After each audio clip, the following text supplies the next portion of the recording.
Hey everyone, it's Kino here. I have the great honor of sitting with my teacher, Paramaguru, Shri Sharath Jois, because he's written a new book called Ageless. And we're going to have a little chat today about this awesome book.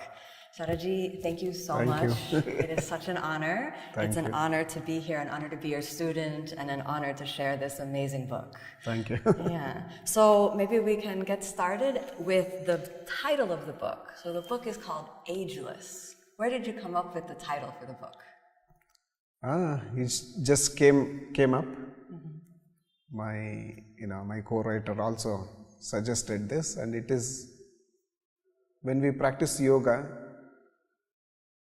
we all become ageless. In a sense, whatever age you are in, but you don't look that age. Yeah. If you are in your 40s, you don't look like 40s. You always look like 25, 30s. This is because of yoga practice and certain lifestyle, yogic lifestyle. So this makes you look younger. So the whole idea of this book, Ageless, is the title Ageless is seeing that. So you look very young, less age. Is the feeling of being ageless also about the energy that you get from practicing yoga? Yeah, definitely. When you have this energy, you look very young. So when you get old, that means you don't have the same energy what you have in your younger age. So by practicing yoga, you will be more active. So you look that you are very young because of all the energy you get through practicing yoga. We live consciously because to lead a happy life, happy and stress-free life. So everybody is under stress now. So if you want to get rid of all this stress, stress comes because you cannot manage yourself. So when there is stress, you get older also because you have too much worries in your mind. So because you are not leading a certain lifestyle. The yogi lifestyle. So yogi lifestyle. Not everyone should become a yoga teacher to lead a yogi lifestyle. Absolutely. Anyone can do whatever jobs they have. They can have that and lead a yogi lifestyle. You teach so many dedicated students who come from all over the world and look at you as the Paramaguru of Ashtanga Yoga. And now you have this book, Ageless. What's your intention with this book? Do you want to bring the message of yoga to more people so that they can experience this ageless yogi lifestyle? Yeah, I've been practicing yoga since when I was 7 years old. Yeah, long time. Yeah, long time. Now I'm 48 now, 48th year. 41 years you're practicing yoga. 41 years, but I didn't take this seriously. So I started I took this seriously when I was 19 years old. So since then I've been practicing this, and I know this can change your life in many ways. Since if you see the book, I had lots of health issues when I was young. Went through lots of difficulties. I had many health problems. So when I started yoga, I overcame all those things. And I became more healthier. And when I started when I was 19, I never stopped practicing. Every day, 6 days a week, except moon days and Saturdays. And I saw many changes in me. You got more energy. More energy, and even your mind started changing. And did you feel more calm, more peaceful? Yeah, when I was young, I was very angry. I was impulse. So slowly this changed in me. So this book is about me a little bit, and then just to bring all the yogic aspects, how we should live, how we should eat, how we should do some exercise, asanas. And it's just a thought that which came through my experience for practicing yoga for all these years. So this is just to help others To help everyone. Everyone. Yeah. I hope it goes to everyone. Yeah. Not just dedicated yogis. Yeah, not only yogis. This is not just for Ashtanga Yoga practitioners. Yes. It's generally to everyone. If they adapt this kind of lifestyle, they can live more happily, they can live more peacefully. Yeah. And most thing is to live harmoniously. So this is all what we get through this book. So this was the main intention. Yeah. And many times many people think that Ashtanga Yoga is very difficult to follow. Yeah. So the Ashtanga Yoga is not for me. So I didn't keep the title Ashtanga Yoga in this book, so that it reaches generally to everyone. More people. Yeah. And the asanas that you've included in the book, are they safe for everyone to practice? Yeah, the asanas in the book are very safe. Anyone can practice. It doesn't have any like crazy postures, no deep back bendings or deep forward bendings. It is just few asanas which keeps you healthy, stress-free, and these asanas has lots of health benefits in them. So that's why I chose these asanas, so that anyone can practice, any age can practice. People who are in any age can practice this. Young, old, or very old, they all can practice this asanas. Any size, any shape, any religion, everybody can. Yeah, anyone can do it. Yeah, such a gift to give to the world. Yeah. This because teaching. we want everyone to be happy, healthy, to enjoy this life, and we need a healthy body, healthy mind to enjoy this life, which is very precious according to me. Yeah. This life itself very precious. Being humans is very precious. So we have to live for the maximum. We have to live as long as possible to enjoy this life. So I think these things are all very important. If you have a certain lifestyle, you can lead a very good life, healthy life. You outline the basics of the yogi life, and you include asana, breathing, and a lot on diet. So what is the yogi diet that you recommend for all students? When we have yoga practice, especially asana practice, we don't need too much food. So eating less food is very important. Less food in a sense, in moderation. In your book, you talk about a community in Japan that has a tradition of only being like 80% full. Yeah. And so is there something like that you recommend for everyone to eat in moderation? Yeah, exactly. Our body has many things. It's solid, liquid. So we need to balance all those things. We need to have solid food. At the same time, we have to have liquid food. Yeah. And leave some space for the air. So these things are very important. How much space should we leave for air? At least 30%. At least 30%. Yeah. I don't know if that's popular. 20 to 30%. In every meal. Every meal. Yeah. And how many meals should the yogi eat each day?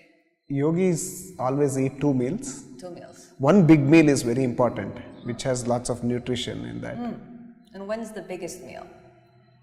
Biggest meal is always in the afternoons. Afternoons, like lunch. Lunch you have to have a big lunch.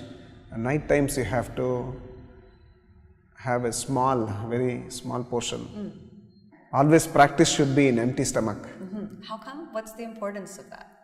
Because when you are practicing, when you are doing all these asanas, twisting, turning, you might throw up. Yeah, I agree. That's the reason. It's not fun for anyone. You might throw up, or you might feel uneasiness inside because of the food is there inside. So in other exercises, you are not bending so much. So in asanas, we are bending a lot. We are twisting, turning. So many times our abdomen is twisting, turning. So this causes nauseous. You become nauseous. You become uneasy. You feel uneasiness. Try to throw up. So this is the reason why we don't eat before a practice. So traditionally, what is the best time to practice asana? Asanas always should be practiced in the early morning. It's called Brahmani Muhurta. It starts around 3:30 in the morning, stays up to 6:30. So this is the right time to start your practice. And what does that mean for people who might not be familiar with that phrase? Brahmani Muhurta is a certain time in the day, in the early mornings especially, where the whole energy levels are high. Yeah. Even you get good oxygen, and people are still sleeping, many of them. So 70-80% of them are sleeping. Yeah. So the air is very fresh. And it is very silent also. When everyone gets up, it will be too much of noise, which might disturb your own practice. Early mornings are the best time to start because no one is there, you're alone, and there is lots of silence around you. So you can focus in your practice more if you practice in the early mornings. So many people will say, oh, I cannot get up so early in the morning, I have family, I have job. You recommend creating a routine, and that routine is very important. Yeah. So why is routine so important to the yogi life? Body needs to understand. Body always likes to follow a certain timetable. Yeah. Like timetable, having food at certain time, go to sleep at certain time, and work at certain time. So if you follow this same routine biologically, your body, it's always gets used to that. Yeah. It is easy for that to follow. So if you eat in odd times every day, then your body gets confused. So this can cause lots of health issues. So that's why we yogis, we eat food. If you are eating food, if you're having a lunch at 11 o'clock, you have lunch at 11 o'clock. Every day. Every day. Yeah. If you're having your dinner at certain time, you follow that. Every day. And your breakfast at certain time. And then that allows you to practice at the same time. Yeah, same every time. day. Since we are practicing in the early mornings, every day we are practicing. So we need to follow that also. Our practice time should be from this to this. Our breakfast time should be this to this. Lunch should be this to this. Dinner should be this to this. Yeah. And you go to sleep at certain time. Yeah. So this makes our body to get used to that. It is easy for the body to understand. Yeah. It sounds like the wisdom that you're sharing is really timeless wisdom, ancient yogi wisdom that you're making accessible to everyone. And it's a big inspiration. I know many people are going to say, okay, if we eat at this time and we practice yoga, but what shall we eat? Is there a particular type of food that the yogi must eat? It depends on which region you're in, like which part of the world you're in. So do you recommend for the yogi to find local food? Local food is better, and what has come in your ancestor, from your ancestors, you should follow that food. That is very good because your genes also has come from there and they understand. But we always recommend to eat vegetarian food. Nowadays, even the doctors are saying you need to eat more vegetarian food to live longer. Yeah. So there many research has been happening. People who eat non-vegetarian, they live less. But the way people who eat vegetarian food, they live longer. Yeah. These kind of research are happening now, and they are discovering this. So in yoga, it's been there for ages, from many thousands of years. Yogis have been following sattvic food, which is easy to digest. So what is the sattvic food for people who don't know what that means? Just vegetables, rice, vegetables. And the word sattva in Sanskrit means harmonious. Harmonious, yeah, peaceful. Yeah. Sattva guna, once we eat, sattva guna means very peaceful, a person who has a peaceful mind, peaceful in nature. Yeah. So when the nature is calm, peaceful, it all depends on what kind of food we eat. If we eat too much of non-vegetarian or if we eat too much of spicy food, this makes you more aggressive. Too much junk food. Yeah. So you have to be very conscious what you are eating. So these are all affects your mind and body. You make some recommendations also for how we should eat. So some people, they take their food and then they're on their phone and sending text messages or doing some work on the computer. What do you recommend to best assimilate the nutrients? How does the yogi eat?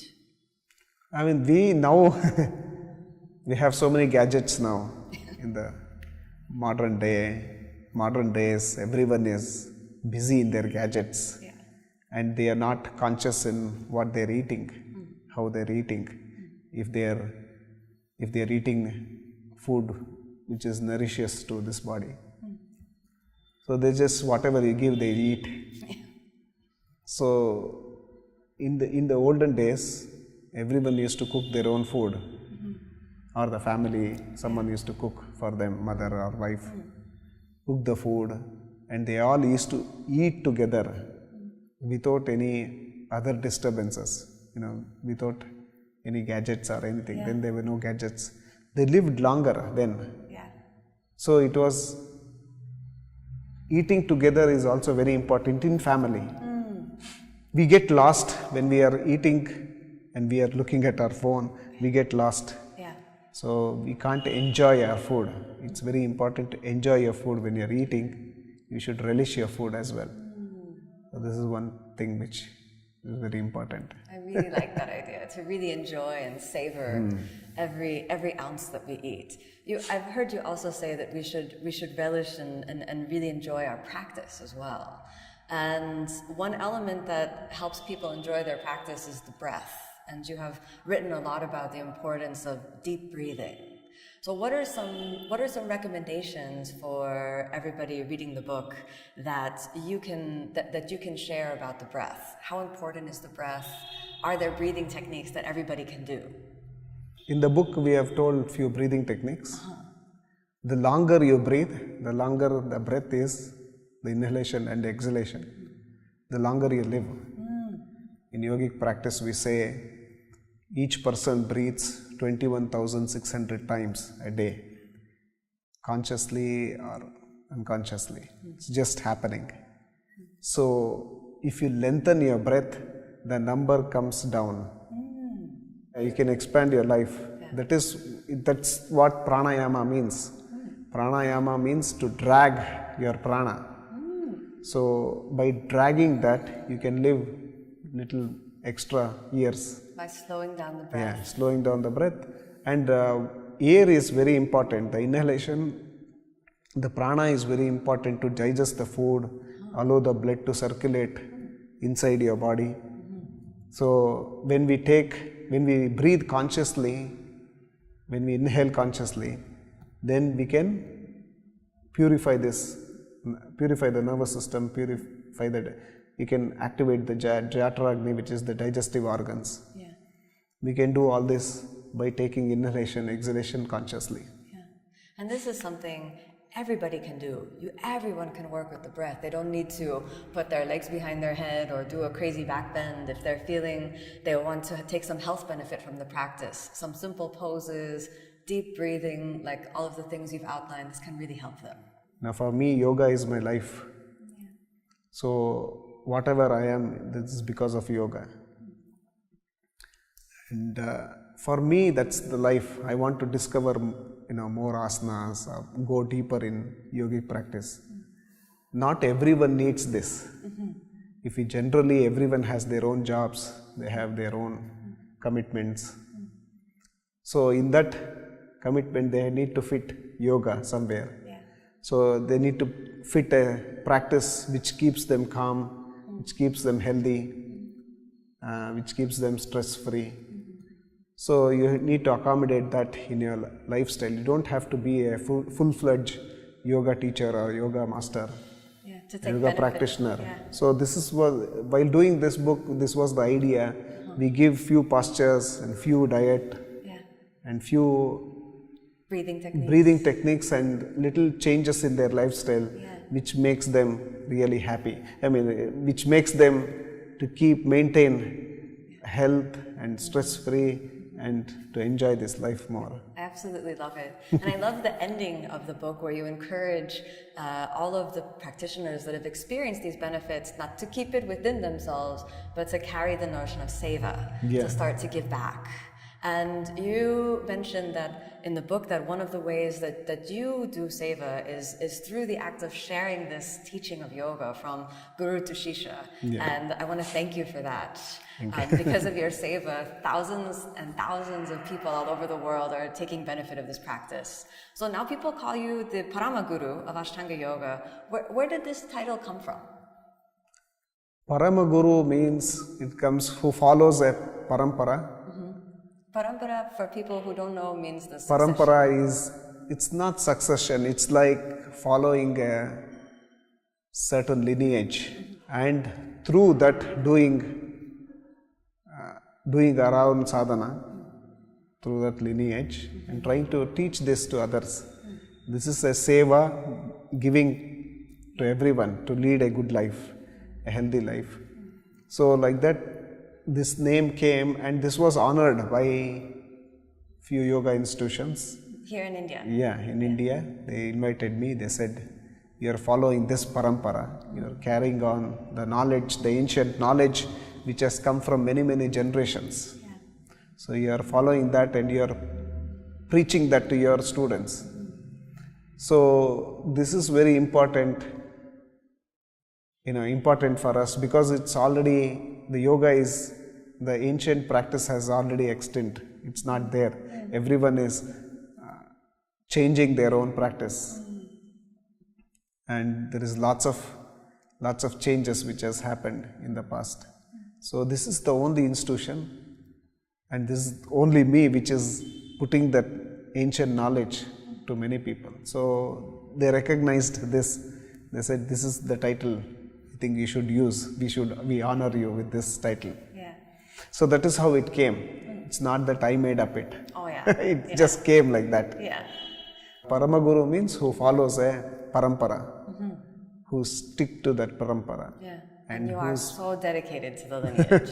You are so dedicated. So that's how it came. For other people who have taken such deep benefit from your teachings, whether your students or those people who are reading the book, what is your recommendation for their seva? How can they also give back? Maybe if they're not the yoga teacher, they're just working a job, but they have feel so much peace from the practice. How can they give back? Part of yoga practice is to do seva. It is not only bending your body, doing crazy asanas, doesn't make you yogi. A yogi means he should do his own practice, should do his own sadhana. A part of the sadhana is to do seva. Yeah. Seva is to serve in the community. In America they call community service. Community service or charity work. Charity work, community service. This is very important.